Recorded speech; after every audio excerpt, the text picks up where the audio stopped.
Bismillahirrahmanirrahim. Assalamu alaikum. Welcome to Newsroom. I'm your host, Khalid. But today, ladies and gentlemen, is the 11th of December 2024. The month of December already is in its second week, but we've got lots to discuss with you. So without further ado, this is the lineup for today's show.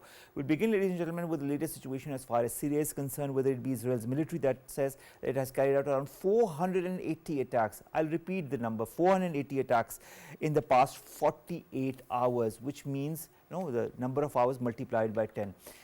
Then you've got the caretaker Prime Minister Mohamadalbashir, who says Syrians need stability and calm, and that he is working with the officials from Bashar al-Assad's regime to reset public services and institutions. So of course this at least balances out, not as much, but nevertheless a good news as far as the interim government is concerned. Syrian opposition fighters also say they've taken over the northeastern city of Deir al-Zor from al-Assad's forces and militias.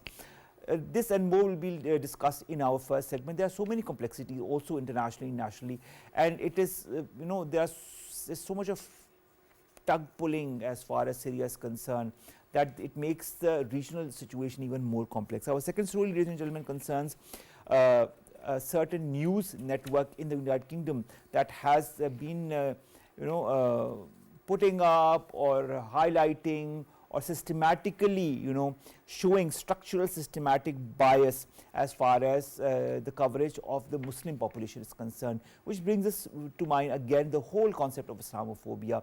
When on the one hand we have got so many countries, including Pakistan, talking about Islamophobia and that measures need to be taken to curb it. The fact is, when you look at such news channels such as GBnews that continue to prosper with such anti-Muslim propaganda, it shows maybe on the one hand a certain mindset that is prevalent in the West, and B, it also shows the far right attitude of certain members of the society and nations. Then we're going to talk about South Korean president's office and the raid that has happened by the police there, as well as a suicide attempt by the Korean defense minister.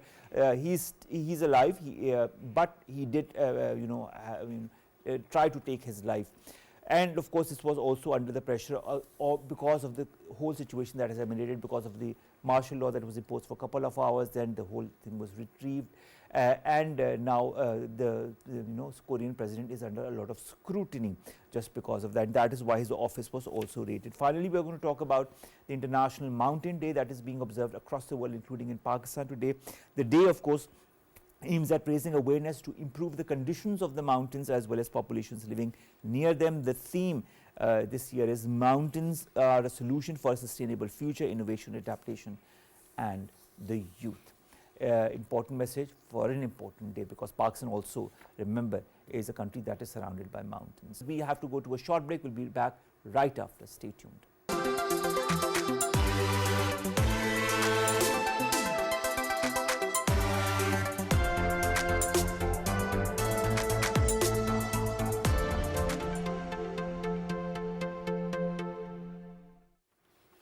Welcome back, and you're watching Newsroom. I'm your host, Khalid, and we're going to talk about research that shows that structural systematic bias in British media is present as far as the coverage of Muslims is concerned. This is a newly published research that has shed light on widespread bias in British media, with GBnews as a particular reference point that has accounted for half of British news channels' coverage about Muslims and Islam, much of it is with negative portrayals.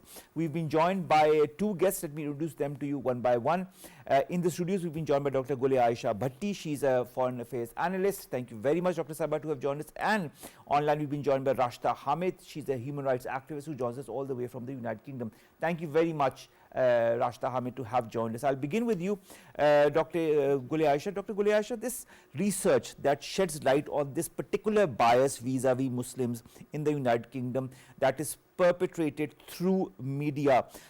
Why is this happening, and why is this happening at this juncture in the United Kingdom? Well, I would call it as a illiterate media, and this practice is highly illegal.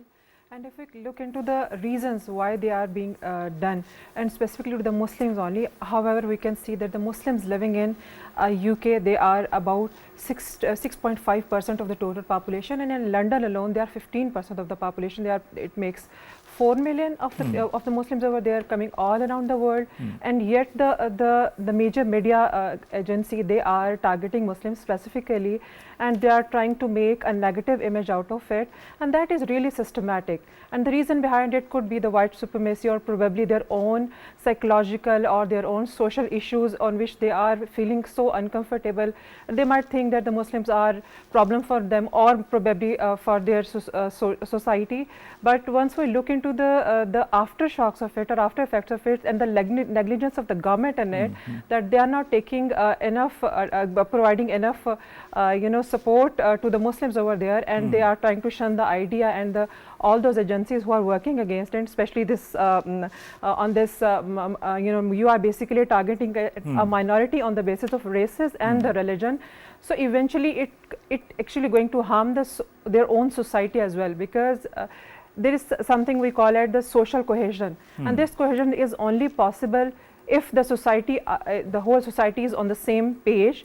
Although there is a diversity in it, the religious differences are there, social differences are there, yet they are on the same page, and it makes a healthy, positive society. But if the Muslims, they are the 6.5% of the total population, and they are among the working class, they are among the elites, they are among the those common men, and they are working in every aspect, every sphere of life. And then you portray them in such a negative light. Yes. Rashda, Hamid, when coming from the United Kingdom, and of course you are also there as well, and this GB News is this of course, as when I researched it, it's a British far right free to air opinion oriented television and radio news network. But then what I fail to understand is, why is there a certain bias vis-a-vis the Muslims? I was just looking at the comments. The news network has mentioned Muslims or Islam more than 17,000 times in its output, accounting for almost 50% of the total mentions on British news channels, and most of it is negative. Why?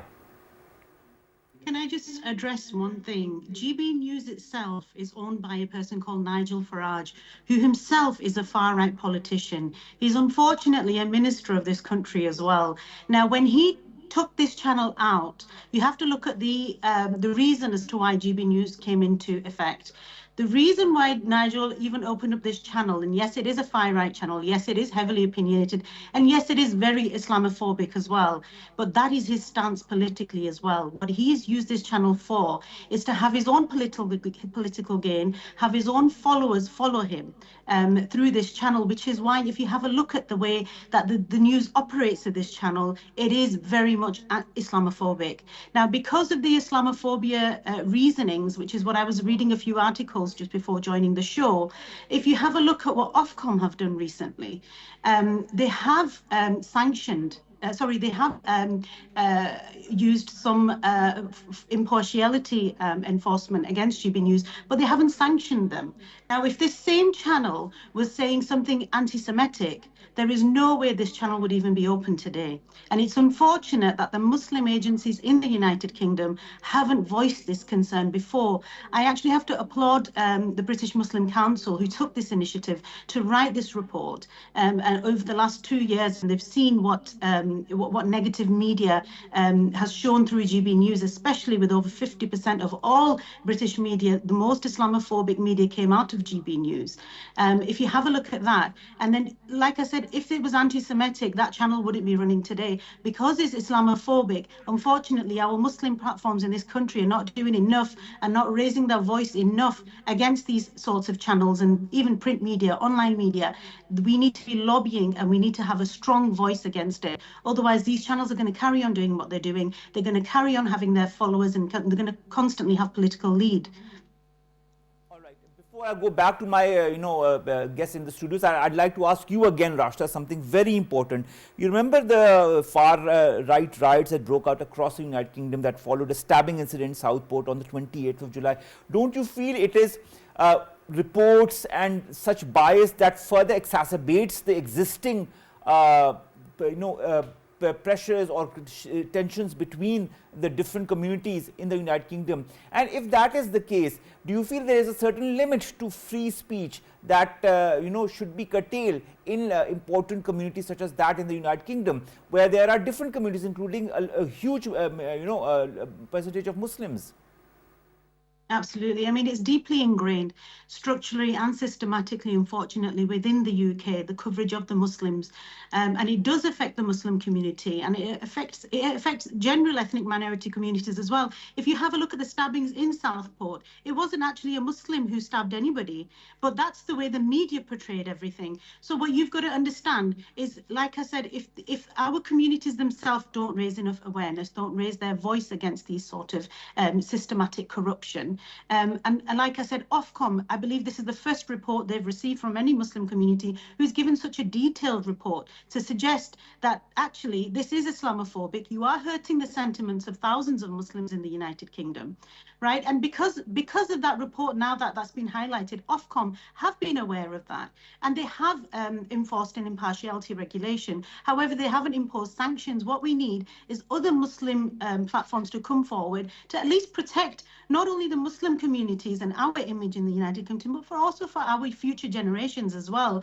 I mean, you must have heard very recently, the most popular name in the United Kingdom at the moment is Muhammad for baby boys. Why is that? Is because our community is growing every day.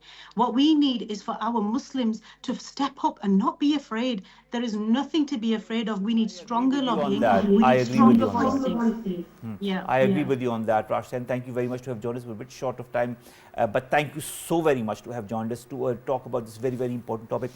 Dr. Saiba, risks inciting violence and discrimination against Muslim communities and this bias against Muslims that is being perpetrated through this media channel, but also there's a general perception that is going on within the West as far as the Muslims is concerned. What needs to be done as far as countering this bias? Well, it should be from both sides. It should be from the West as well. They need to understand the true essence of Islam, and the government specifically, they should work on it. You know, Pakistan in UK, Islam is the second biggest religion over there. So if the Muslims are on the biggest minority over there in UK, so specifically if we talk about the UK, the government over there, and generally the European states, the government, they should look into the matter, and they should project the positive image of Islam, so that those Muslims living in their community, they should be safeguarded, and it's a kind of win-win situation, because they are going to achieve cohesiveness, they are going to achieve mutual understanding in their community, a peaceful coexistence that is going to be fruitful for their own governments. Because if there is a chaos in the society and the people are fighting with each other on the races or on the religion basis, so definitely it creates problems for the government as well. Exactly. Yeah, that's for their own good. And secondly, it should be as a Muslim states, on the Muslim states and the Muslim, there is a responsibility on us as well, that we should make more and more, initiate those kind of projects, those kind of mutual conferences and mutual understandings with the Western society, so that they know who actually Muslims are, what kind of peaceful. I agree with you on that. Exactly. I agree with you that measures need to be taken. Thank you very much, Dr. Guliasha Bhatti, to have joined us. This brings us to the end of today's newsroom. We'll see you inshallah tomorrow with segments that pertain to us, you in Pakistan. Stay safe. Allah Hafiz.